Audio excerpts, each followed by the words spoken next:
my name's Katie and welcome to my booktube channel. I decided to start this channel because over the last 10-15 years I've collected so many books and I've just not been reading them, and I'm feeling pretty guilty about it, so I decided to make this booktube to document me tackling my physical TBR, tackling all these books that I bought and just not read, and hopefully just motivate myself more to read more and maybe motivate some of you guys to get through your TBR. I'm not judging, I'm not here to judge. My books collection is huge. The reason why I want to put this out there is because every Christmas, every birthday I get Waterstones vouchers and I spend them because why not? And then you get points and you get £10 vouchers. I spend more. So bear in mind, every gift that I ever get is normally to do with books. So don't feel like you need to go out and buy this many books. That's not what I'm saying at all. I feel bad that I've got this many books that I just don't read. So just a little preface out there. Don't feel like you need this many books. This is excessive. A lot of these are, I've got, just to go through my books, I've got two Billy bookshelves. I've got a skinny one and a longer one. And some of these shelves go back double.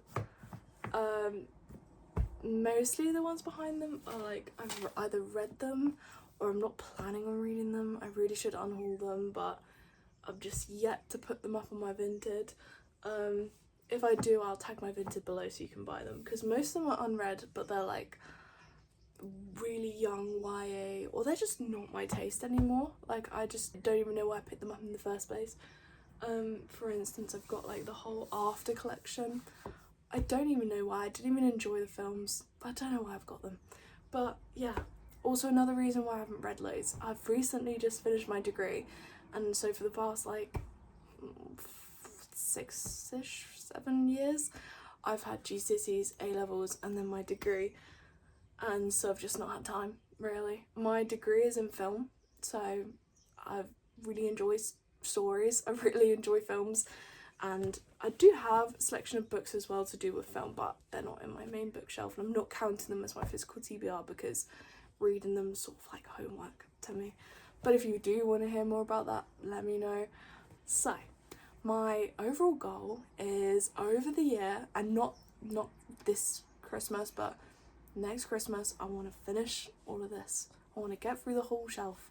I want to stop buying books and just read them all, read all the ones I've got and document my experience on here. That's my main goal. I want to say I want to read 3 books a week. Basically read 3 books this last week, not even start to finish. Most of them were just finishing them off, and now I've got it in my head that I can like read 3 books a week, but we'll see how well that goes. I'm thinking that this channel will motivate me, help me pick what book I want to read next, but yeah, I'm going to try and read 3 books a week, so let's see how that works out. So in this first video, I'm going to give you a little weekly roundup, a little week of what I read this week, and we can go through them and my thoughts and feelings, and yeah, let me know if you had any of the same thoughts and feelings or different. I want to hear them, I want to discuss them. So first book that I read, I Who Have Never Known Men. Crazy deep book to start with. I ended up giving this book a 4.25 stars as a Fable rating. Goodreads I would probably round up because there was no good reason why I didn't give it like 5 stars. I feel like I felt like I should give this 5 stars, and if I did give it 5 stars it was almost because I felt like I should, because it's like a feminist book and it was a deep book and it was really well written, but I didn't feel like, for me, it was a 5-star book. I'm not sure if it's just because it wasn't long enough though. I'm worried that's the reason, because it is short. It's like a novella. It's like 180 odd pages. But for me, it just didn't delve that deep and to be a 5-star. Like, it was really good. It was still a 4.5 star, but it didn't go to like the extremes I thought it would. Which is mad because it went to some extremes. Like, it was an extreme book, but I just felt like more, it could have done more. I wanted more, and it didn't give more. I recommend it. Like, I do think you should pick this up. The reason why I picked it up was because I was trying to get more into English literature. Like, I was trying to read more classic books, and I want to like expand my mind and expand my genres. So that's why I picked this book up in the first place. So I went into this knowing what kind of book it was going to be, but I just feel like as well, in some places it was quite repetitive, which, if you know this book, that's the nature of the book, like that's the nature of the story. So I don't feel like that's a reason why I should be criticising it, but I am criticising it. I'm giving it 4.25 stars because that's how I felt about it. But yeah, I'm also worried some of it went over my head, which is really horrible to say, but I just feel like I've not read something this deep in a while, like a book that I've had to like think about. So maybe in a couple of months, when I'm still thinking about this book and having great realizations about it, it would bump up to a 5-star. That's normally how I like rate my books. Sometimes I do need like a couple of weeks where I'm just still thinking about it, that I'm like, actually that was a 5-star. But for now, I'm sticking at 4.25 star. I'll read you the back. I need to put on my glasses. I'm not wearing my glasses most of the time because the sun reflection's a bit distracting. It's like cast that like green reflection, but I'll read it. The back for you. Deep underground, 39 women live imprisoned in a cage. Watched over by guards, these women have no memory of how they got there, no notion of time, and only vague recollections of their lives before. As the burn of electric light merges day into night, and numberless years pass, a young girl, the 40th prisoner, sits alone and outcast in the corner, but soon she will show herself to be the key to the others' escape and survival in the strange world that awaits them above. Pretty interesting premise, pretty crazy ideologies explored. I just wasn't a 5-star. Just had something missing, and I'm not gonna feel bad about saying that. I'm not giving it 5 stars just because everyone loves it, and I feel like I should because it was different. Like I think it was missing something. But yeah, let me know what you think. Let me know what you think about this. Second book that I read, Dalaga Dream Department Store. I gave this book 5 stars. This book was amazing. It's sort of like a fantasy, I want to say sci-fi, but there's probably nothing sci-fi about it. It's like fantasy sci-fi, but it's so otherworldly. It's so different to anything I've ever read. It sort of has a touch of like magic surrealism about it, I want to say. But it's just such a good book. It's a duology, although I feel like the other day I saw that there was another book. I don't know if that was a different cover or just a different book by the same author, but it's such a good book. I will read you again the blurb. In a mysterious town hidden in our collective subconscious, there's a department store that sells dreams. Day and night, visitors, both human and animal, shuffle in to purchase their latest adventure. Each floor specialises in a specific type of dream. Childhood memories, ice skating, dreams of stardom, your crush. Flying dreams are almost always sold out. Dreams of your favourite food make you feel like you can almost taste it. Join Penny, an enthusiastic new hire, as she uncovers the workings of this whimsical world and bonds with a cast of unforgettable characters, including Mrs. Weather, her reliable confidant, Baby Nat Rockabye, a famous dream designer, Maxim, a nightmare producer, and Dalaga himself, the flamboyant and genius mastermind behind the store.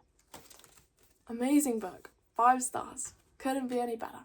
I loved the like interlinking with like real world. Like you sort of go into this book not really understanding, like fully grasping where it's set, and like yeah, it does tell you in that blurb, but it's not like, it sort of slowly reveals where we are, what's going on, and I just love that about it. Like it's not too like world building at the start before you actually get to the plot. Like some books can be a bit like that, but this was just brilliant. It was really slow reveal, but you still like know what's going on, you can still grasp what's going on around you, and yeah, highly recommend.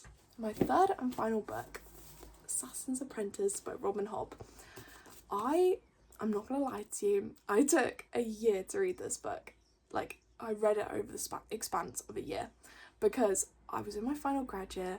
I didn't have the time to focus on this book. This is quite, it's not a heavy book, like it's not like gory or anything like that, but the writing is insane. I've never read writing like it. It's so descriptive, it's so detailed.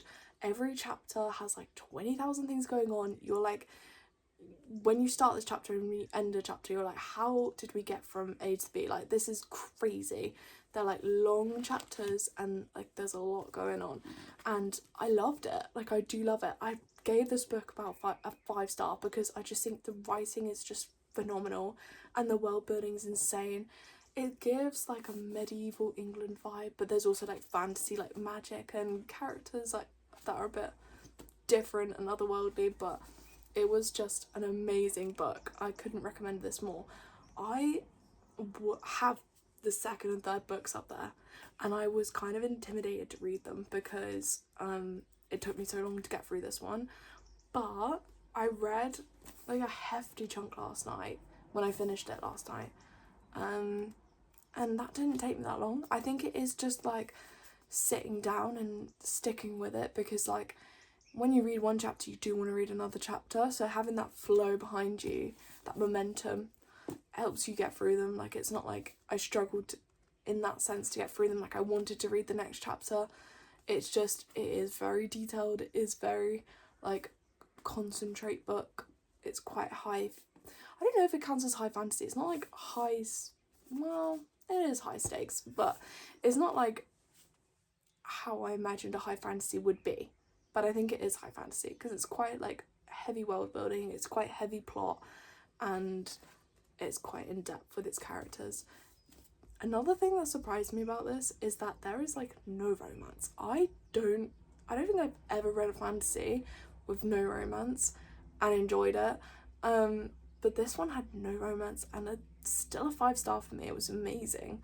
So even if you were like listening to this and thinking, I'm used to reading romantasy, dip your toes because it's in this book, because it's so good. It might be a little bit out of your comfort zone. It was definitely a little bit out of mine, but it was amazing and I highly recommend. I'll read you the back again. The kingdom of the 6 duchies is on the brink of civil war when news breaks that the crown prince has fathered a bastard son and is shamed into abdication. The child's name is Fitz and he is despised. Raised in the castle stables, only the company of the king's fool, the ragged children of the lower city, and his unusual affinity with animals provide Fitz with any comfort. To be useful to the crown, Fitz is trained as an assassin, and to use the traditional magic of the Farseer family, but his tutor, allied to another political faction, is determined to discredit, even kill him. Fitz must survive, for he may be destined to save the kingdom. Such a brilliant book. Highly recommend. I don't think there's any more I can say about it without giving it away. The plot is just incredible. There's so many like subplots within this book, and it's just so fun to read. The characters are crazy, like they're so like well thought out. Even all the side characters are well thought out, and yeah, I loved it. Highly recommend, and I can't wait to get on to the second and third one of the series. And I think it's got like I've like loads of other trilogies that I like to do with it by Robin, but I definitely want to be reading more Robin Hobb books. It was pretty good and it was amazing. But yeah, so thank you for joining me on my weekly roundup. Please let me know if you want to see any other type of like ways to decide what to read next, because I don't know how to decide. I'm just picking them and mood reading, but sometimes that doesn't help. But if you want to see any of these books being read, I can do like a book tour. If you fancy, I can do like anything. But yeah, if you have any ideas about what you want to see next, put it in the comments, and yeah, please like and subscribe, and I'll keep making videos and I'll keep documenting me chopping through these books, trying to read 3 a week, and we'll see how far we get. But yeah, thank you for watching.